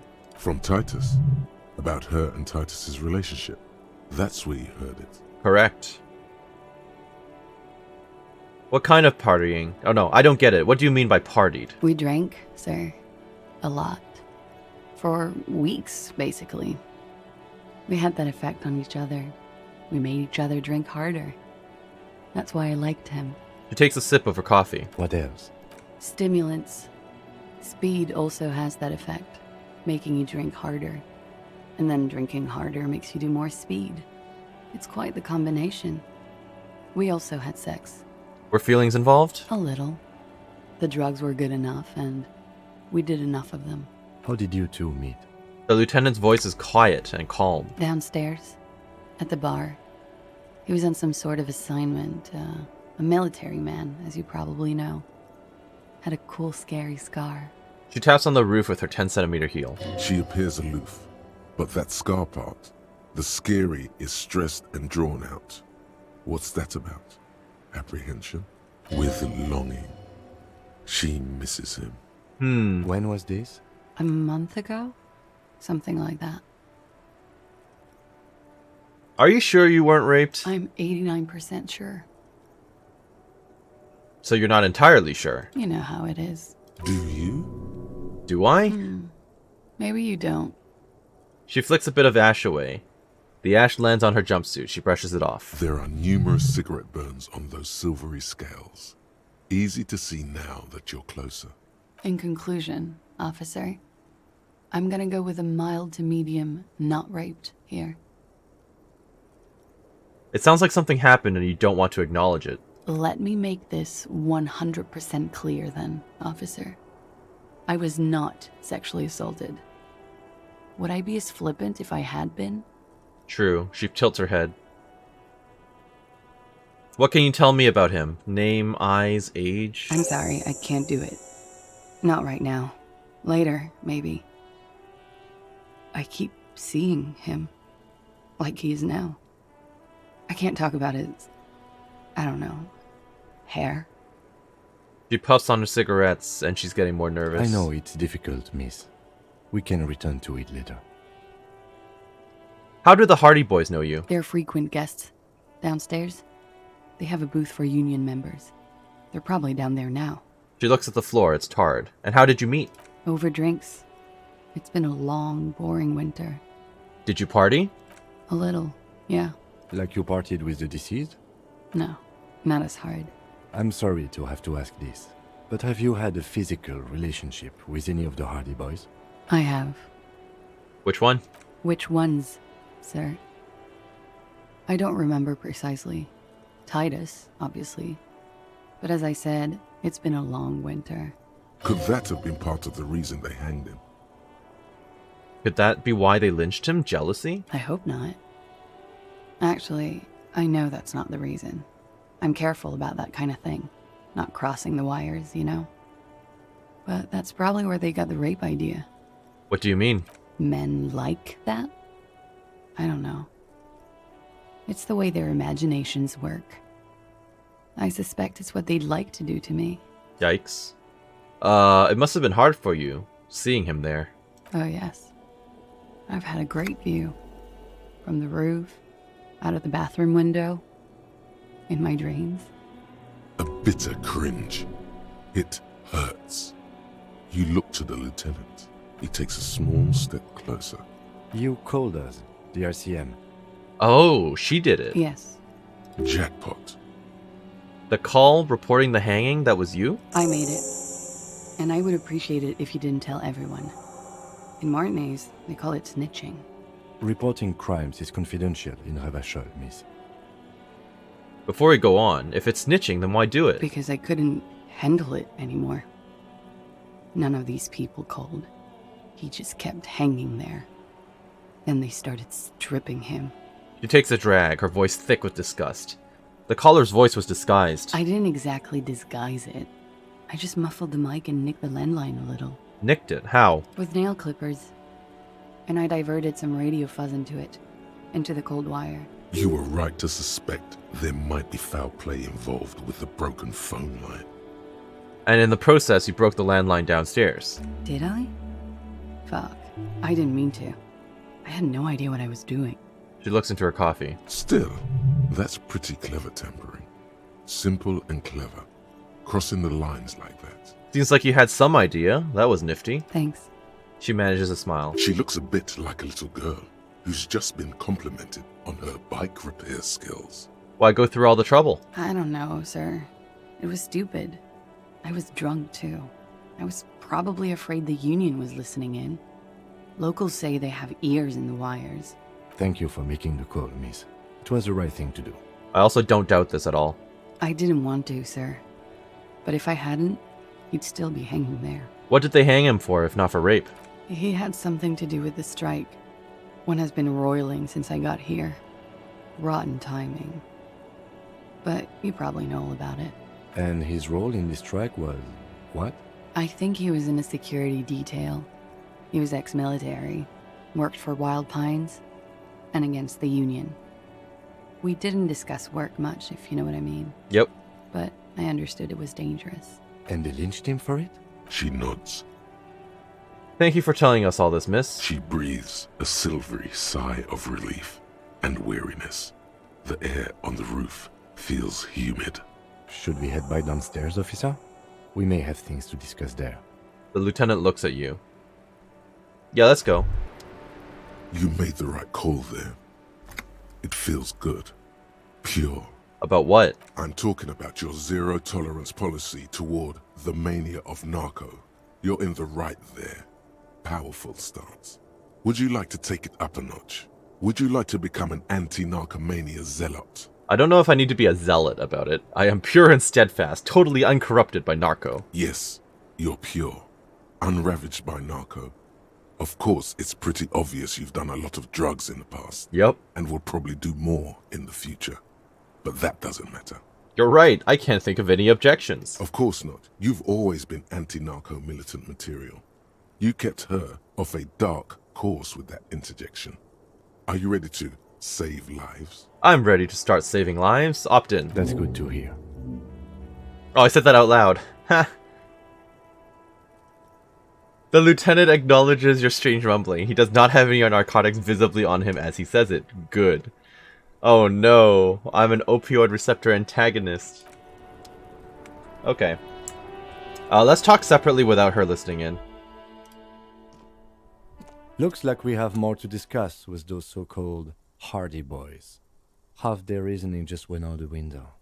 You think this will make them cooperate? Nothing will make them respect the RCM, but it will disrupt the game they prepared for us. We just stripped off one layer of whatever it is. Her decision to not corroborate their story was definitely not part of the plan. Say in a hushed voice, why did she tell us all that? What else could she have done? Lie? She saw there was no way to lie and get away with it. I'm not sure she had to lie. I wouldn't have known. If not you, then me. It was a smart move from her. Something's off here. You think so? She seemed forthcoming. Unusually so. Being forthcoming about some things is a good way to obscure other things. A shadow runs across his face. The best liars are always forthcoming. Anyway, we should move. I suspect our investigation will bring us back here soon enough. Fair enough. Okay. What's up with the window, though? This window. There's definitely something about it. Otherwise, it wouldn't have been logged in my, It wouldn't have been something for me to focus on. And I still want to deal with whatever's in there. Although I don't know what it is, and I don't think I can do anything with it for now. But for the time being, I may be able to return. Okay. The plot thickens, but it's already 2 p.m. and I haven't gone over to the dockside yet. I might have to leave some of this stuff for later, because I do want to go across and look for the people as soon as possible. It's you again. What is it? He acknowledges you gruffly.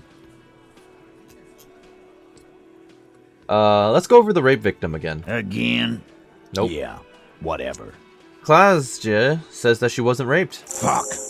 I knew that fucking whore couldn't be trusted. The big man's eyes and veins bulge. You've hit a nerve. Titus is furious. No, more than that. The loyal Titus feels betrayed.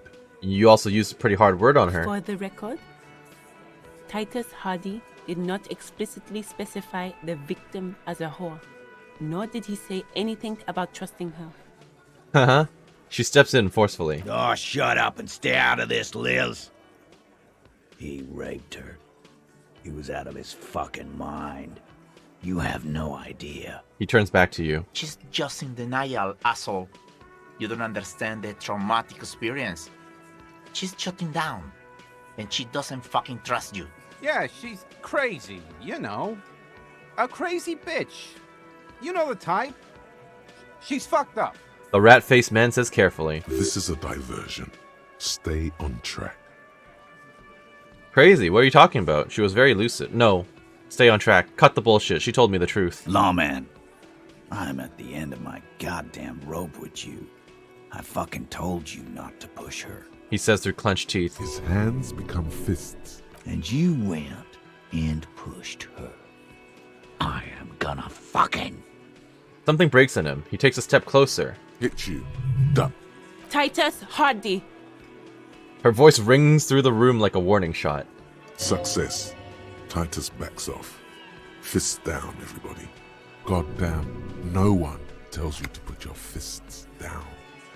My brain, authority told me to put my fist down. Chill out, physical instrument. Everett personally sent me to take care of this. If this goes south, we'll all be in the shit. But you, Titus Hardy, are going to be buried. Am I understood? When she's angry, she emphasizes the S. It gives her voice a strangely hypnotic quality. Her lips barely move as she speaks. Frankly, it's a bit terrifying. Yeah. Someone has to rush in to break the tension. The second in command. Look, Copper. We know that that fuck was a rapist and a killer. We got him confessing to it on tape. The tattooed man snaps his fingers to get your attention. Show it to him, T. What's the harm, right? He turns to Titus, who's still breathing heavily. Here, jerkwad. Listen to this shit. And then come back and tell me the soldier of the apocalypse was an innocent man. He slams an audio tape on the table. This is their last play, this tape. Their story is in tatters. A mess. It might be nice to listen to, but at this point, you don't need to. Why should I care about the tape? You lied to me. You don't care about evidence. The fuck are you a cop for, then? His eye twitches. Pigs, T. They don't care about getting the truth. They care about getting convictions. They are fucking keeping a score on their bulletin boards. I won't be on your bulletin board. If you don't listen to the tape, we got nothing to talk about. There's a lot of questions. If you ask them now, they'll just keep bringing up the tape. Listen to it, and they'll have nothing to hide behind. Okay, where can I listen to this? I'm sure we can find a tape player. The lieutenant whispers. Where can I listen to this? Why don't you try shoving it up your ass, genius? Yeah, play it with your ass, cocksucker. His voice echoes like thunder in the small room. I'm sure we can find a tape player. It's not a problem. He repeats calmly in a hushed voice. Your room had one. Or maybe it's too broken. Likely. So where did you get this tape? You think we go into this shit deaf and dumb? You RCM aren't the only ones who know how to bug people. There's no university degree for that. So you bugged them. How? We have machines. We're in logistics. How do you think a harbor works? It's advanced stuff. Understood? You've listened in on their communications. How long? He takes a little note. Since way before their chief started taking swing lessons. Things got nice and quiet after that. Which one of you is doing the advanced radio work then? It's not advanced. You just hold up in a coop all day, writing down what they say. It gets hot as hell in there. The heavy man wheezes. Ooh, he's telling me. Don't put yourself down, Angus. It's important work. The chief picks his beer back up to offer a silent toast. Yeah, man. You're like a radio genius or something. Those notes are some in-depth stuff. Indexes and shit. So what's on this tape? What's on it? We call it the Door Gunner Mega Mix. You'll know why once you listen to it. Okay, that's enough for now. I'll get back to the investigation. Don't forget your tape, lawman. Compliments of Titus Hardy. He pushes the little tape towards you with his giant hand. Fine, I'll listen to it. You do that. Oh, and keep it. Maybe you'll need a reminder of human ugliness someday. A few more things about the tape before I go listen to it. Yeah? Nothing. You do that. Bye. Okay.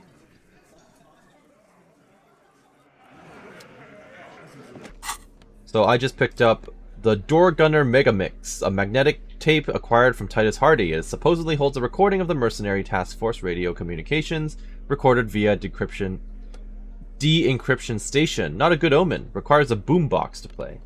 Okay. I've picked up Opioid Receptor Antagonist.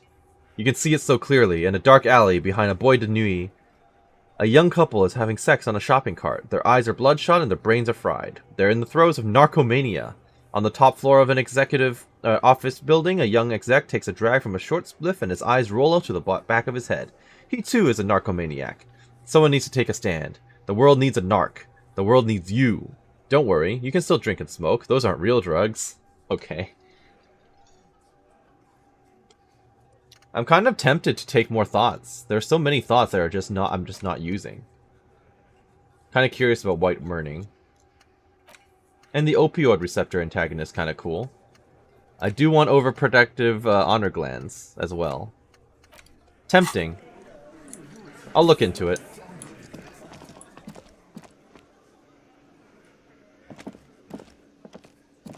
Okay.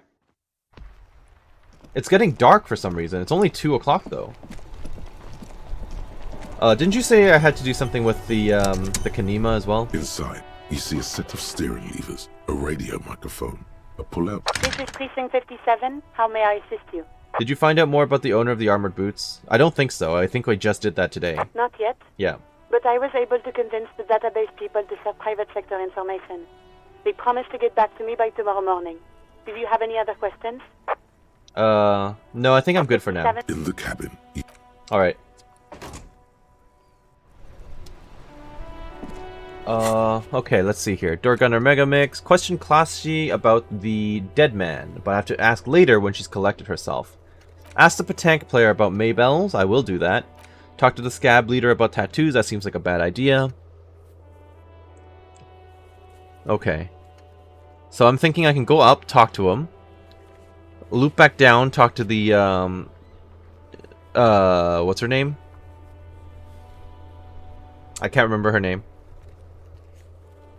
The old lorry driver, at least. And then I can talk to Petanque player about the bells.